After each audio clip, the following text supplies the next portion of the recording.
Movie की starting में हम मैरी नाम की एक औरत को अपने दो बच्चों से बात करते हुए देखते हैं और इसके दोनों बच्चे काफी ज्यादा डरे हुए थे। वो उनसे कहती है कि जब हम लोग घर से निकलेंगे तो तुम दोनों की आंखों पर एक पट्टी बांधी जाएगी ताकि तुम कुछ भी बाहर ना देख पाओ। इसके बाद वो अपने बर्ड्स को एक बॉक्स में डालकर अपने दोनों बच्चों को लेकर घर से निकल जाती है। मैरी एक रस्सी की हेल्प से नदी के किनारे एक बोट के पास पहुंचती है, जिसके बाद ये तीनों बोट में बैठकर वहां से आगे की ओर निकल पड़ते हैं। तभी सीन शिफ्ट होता है और हमें 5 साल पहले का सीन दिखाया जाता है जहाँ मैरी प्रेग्नेंट थी और वो अपने घर पे ही रहकर पेंटिंग बना रही होती है। तभी उसकी बहन आकर जल्दी से उसे टीवी ऑन करने के लिए कहती है, जहाँ इन्हें न्यूज के थ्रू पता चलता है कि पूरी दुनिया में लाखों लोग अपनी जान ले चुके हैं, पर वो ऐसा क्यों कर रहे हैं उसका रीजन कोई नहीं जानता। इसके बाद मैरी अपना रूटीन चेकअप करवाने के लिए हॉस्पिटल जाती है, जहाँ वो नोटिस करती है कि वहाँ एक लड़की अचानक से अपने आप को मार रही थी। ये देखने के बाद वो जल्दी से अपनी बहन को लेकर वहाँ से निकल जाती है। तभी रास्ते में ये लोग देखते हैं कि पूरे शहर में लोग पागल होकर एक दूसरे की जान लेने पे उतारू हैं। दरअसल ये किसी तरह का वायरस होता है जो लोगों की सोचने समझने की शक्ति को खत्म करके उन्हें हिंसक बना रहा था। थोड़ी देर के बाद उसकी बहन भी इस वायरस की चपेट में आ जाती है और अब वो जानबूझकर अपनी कार का एक्सीडेंट करना चाह रही थी। मैरी उसे रोकने की बहुत कोशिश करती है, लेकिन वो उसकी एक नहीं सुनती और गाड़ी पलट जाती है, बट फॉर्चुनेटली वो दोनों सेफ थी। इसके बाद मैरी की बहन खुद ही एक ट्रक के आगे आकर अपनी जान ले लेती है। मैरी नोटिस करती है कि उसके आसपास लोगों की भीड़ बढ़ती जा रही थी और वो लोग एक दूसरे को मारने लग रहे थे। मैरी को इस तरह देखकर पास ही के घर से एक लड़की निकलकर उसे बचाने के लिए आती है, लेकिन वो भी अचानक से इन्फेक्ट होकर एक जलती हुई कार में बैठ जाती है, जिससे वो लड़की मारी जाती है। असल में ये वायरस एक दूसरे के कांटेक्ट से नहीं बल्कि हवा में कोई चीज देखने से फैल रहा था, और जो कोई उस चीज को देख लेता वो इन्फेक्ट होकर या तो अपनी जान ले लेता या फिर दूसरों की जान के पीछे पड़ जाता। खैर, इसके बाद टॉम नाम का एक आदमी आकर मैरी को पास ही के घर में ले जाता है, जहाँ पहले से ही बहुत सारे लोग मौजूद थे। ये लोग काफी ज्यादा परेशान हो चुके थे और इन्हें कुछ भी समझ नहीं आ रहा था कि आखिर इन हालात में क्या किया जाए। अब ये लोग अपनी जान पहचान के लोगों को कॉल करने की कोशिश करने लगते हैं, लेकिन किसी का भी कॉल नहीं लग रहा होता। तभी टीवी ऑन करने पे इन्हें पता चलता है कि दुनिया में एक वायरस फैल चुका है जो छूने से नहीं बल्कि देखने से फैलता है, और वो अब तक दुनिया में आधी से भी ज्यादा पॉपुलेशन को खत्म कर चुका है।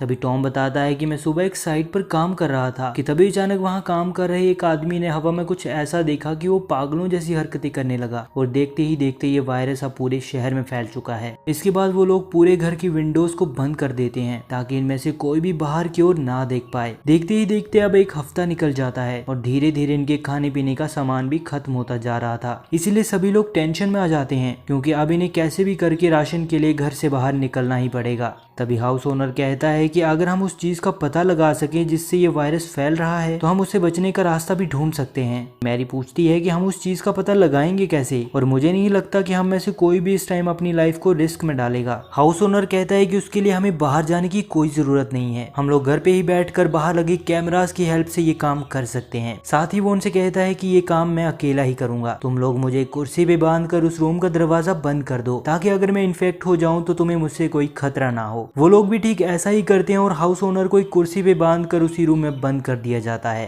काफी देर तक मॉनिटर पर यूं ही देखने के बाद अब धीरे धीरे उस पे वायरस का असर दिखने लगता है और थोड़ी देर बाद वो इन्फेक्ट होकर खुद ही अपनी जान ले लेता है। बाकी के लोग जब ऊपर आकर उसे मरा हुआ देखते हैं तो वो समझ जाते हैं कि ये वायरस इतना ज्यादा खतरनाक है कि इसे आप बाहर जाकर देखो या स्क्रीन पर ही आपको अपनी चपेट में ले ही लेगा। जिसके बाद इनके घर पे क्रिस्टी नाम की एक लड़की आती है जो कि प्रेग्नेंट थी, लेकिन अच्छी बात तो ये थी कि अभी तक वो उस वायरस से किसी तरह बची हुई थी, इसलिए वो उसे अपने साथ घर में रखने के लिए मान जाते हैं। तभी सीन प्रेजेंट में शिफ्ट होता है जहाँ मैरी को उस बोट पर सफर करते हुए आज पूरा एक दिन हो चुका था। तभी एक अजीब सा आदमी आकर उन पर हमला कर देता है और उन्हें अपनी आंखों से पट्टी उतारने के लिए कहता है, लेकिन मैरी किसी तरह उसे मार के अपने आगे का सफर जारी रखती है। वहीं सीन फ्लैशबैक में जाता है जहां रात को ये लोग डिसाइड करते हैं कि कल सुबह बाहर जाकर किसी तरह खाने पीने का सामान लेकर आएंगे। अगली सुबह गैराज में जाकर ये लोग गाड़ी को ब्लैक कलर का पेंट करके जीपीएस की मदद से मार्केट की ओर निकल पड़ते हैं। वहां जाते हुए ये लोग देखते हैं कि अब पूरा शहर खाली हो चुका है, सड़कें एकदम सुनसान पड़ी हुई थी। वहां पहुंचने के बाद सभी अपनी आंखों पर पट्टी बांधकर किसी तरह स्टोर के अंदर पहुंच जाते हैं, जहां ये सभी लोग अपने लिए ढेर सारा खाने पीने का सामान इकट्ठा करते हैं। और अब इनके पास इतना राशन हो चुका था कि कई महीनों तक ये अपना गुजारा कर सकते थे।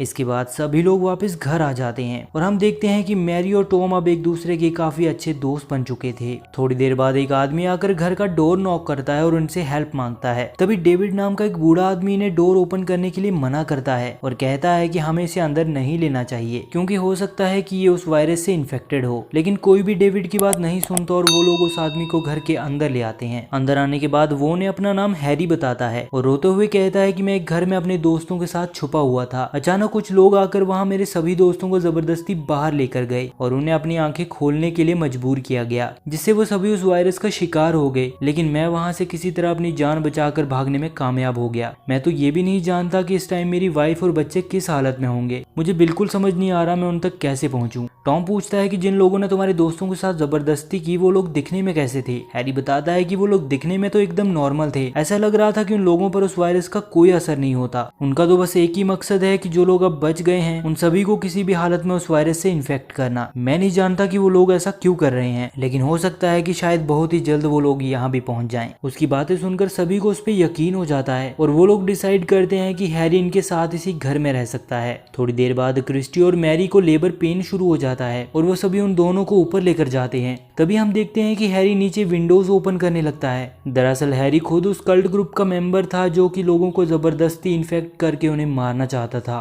दूसरी ओर क्रिस्टी एक लड़की को और वहीं मैरी एक लड़के को जन्म देती है। तभी अचानक हैरी ऊपर आकर विंडोज ओपन कर देता है। उसे रोकने के लिए एक बूढ़ी औरत उसके पास जाती है, लेकिन वो उसे पकड़कर जबरदस्ती उसकी आंखें खोल देता है, जिससे वो औरत इन्फेक्ट होकर अपनी जान ले लेती है। साथ ही अब क्रिस्टी भी इन्फेक्ट हो चुकी थी और वो भी विंडो से नीचे कूद जाती है। इसके बाद वो मौका देखकर डेविड को भी जान से मार देता है। वहीं अब वो हैरी के पास जाकर उसे बाहर देखने के लिए कह रहा था। इससे पहले कि वो उसके साथ जबरदस्ती करता तभी टॉम वहां आकर उसे मार देता है। इसके बाद हमें 5 साल बाद का सीन दिखाया जाता है जहाँ टॉम और मैरी दोनों बच्चों के साथ एक घर में रहते थे। ये चारों जब भी बाहर निकलते तो अपनी आंखों पर पट्टी बांध दिया करते ताकि वो लोग उस वायरस से बचे रहें। वहीं इन दोनों में से कोई भी जब खाना ढूंढने बाहर निकलता तो अपनी बॉडी पर एक लंबी सी रस्सी बांध लिया करता जो हमेशा उनके घर से जुड़ी रहती थी ताकि वो वापस घर जाने का रास्ता कभी ना भूलें। एक दिन गाड़ियों में बैठकर उसी कल्ट ग्रुप के मेंबर इनके घर के पास ही की एक जगह में बचे हुए लोगों को ढूंढ रहे होते हैं। ये बात जब मैरी और टॉम को पता चलती है तो वो दोनों इस बात को लेकर काफी ज्यादा परेशान हो जाते हैं। वहीं एक दिन वॉकी टॉकी पे इन्हें एक आदमी की आवाज सुनाई देती है। वो उनसे कहता है कि अगर किसी को भी हेल्प चाहिए तो वो इस एड्रेस पे आकर हमसे मिल सकता है। इसके बाद टॉम मैप पर उस जगह का पता लगाकर मैरी से कहता है कि अगर हम नदी के रास्ते जाएं तो हम इस जगह तक जल्दी पहुंच जाएंगे। मैरी उससे कहती है कि हमें किसी भी अनजान आदमी पर इतना जल्दी भरोसा नहीं करना चाहिए। हो सकता है कि हमें फंसाने के लिए उसी कल्ट ग्रुप की कोई चाल हो। अब कई दिन बीत जाते हैं और अचानक एक दिन कल्ट ग्रुप के मेंबर उन्हें ढूंढते हुए उनके घर तक आ जाते हैं। टॉम मैरी से कहता है कि तुम बच्चों को लेकर घर के अंदर चली जाओ और अगर मैं थोड़ी देर तक अंदर ना आऊं तो तुम बच्चों के साथ बोट लेकर यहाँ से निकल जाना। इसके बाद टॉम अपनी आंख से पट्टी खोल करके इन सभी लोगों को मार देता है, लेकिन अनफॉर्चुनेटली टॉम अपनी आंखों से वो चीज देख लेता है जिससे वो भी अभी इन्फेक्ट हो चुका था। इससे वो पूरी तरह अपनी सेंसेस खो देता है और अपनी ही गन से खुद को शूट कर देता है। वहीं जब मैरी को ये बात पता चलती है कि टॉम भी अब मारा जा चुका है तो वो काफी ज्यादा दुखी हो जाती है और जोर जोर से रोने लगती है। इसके बाद वो थोड़ी हिम्मत जुटाकर उन बच्चों को समझाती है कि हम तीनों अपनी आंखों पर पट्टी बांध के इस घर के पास ही में एक नदी तक पहुंचेंगे। याद रखना कुछ भी हो जाए तुम लोग ये पट्टी अपनी आंखों से नहीं उतारोगे। दरअसल अब मैरी उन दोनों बच्चों को उसी जगह पर ले जाना चाहती थी जहां कुछ दिन पहले टॉम उसे चलने के लिए कह रहा था। आपको बता दूं कि ये वही सीन है जो हमें मूवी के स्टार्टिंग में दिखाया गया था। वहीं अब इन्हें बोट में बैठे बैठे पूरे 2 दिन हो चुके थे। मैरी को जब भी बच्चों से बात करनी होती या उन्हें कुछ समझाना होता तो वो एक ब्लैंकेट ओढ़कर अपनी पट्टी उतारती और उनसे बात किया करती। वहीं थोड़ी देर बाद अचानक से नदी उफान मारने लगती है और इनकी बोट पलट जाती है। इससे ये तीनों पानी में गिर जाते हैं, लेकिन बच्चों की आवाज सुनकर मैरी किसी तरह उनके पास पहुंचकर उन्हें बचा लेती है। इसके बाद हम इन तीनों को एक जंगल में देखते हैं जहाँ उसके बर्ड जो उसने एक बॉक्स में रखे हुए थे वो अचानक जोर जोर से आवाजें करने लगते हैं। दरअसल वो क्रिएचर जब भी इनके आसपास होता तो उन बर्ड्स को पहले ही पता चल जाता था और वो शोर मचाकर इन्हें वार्न कर दिया करते थे।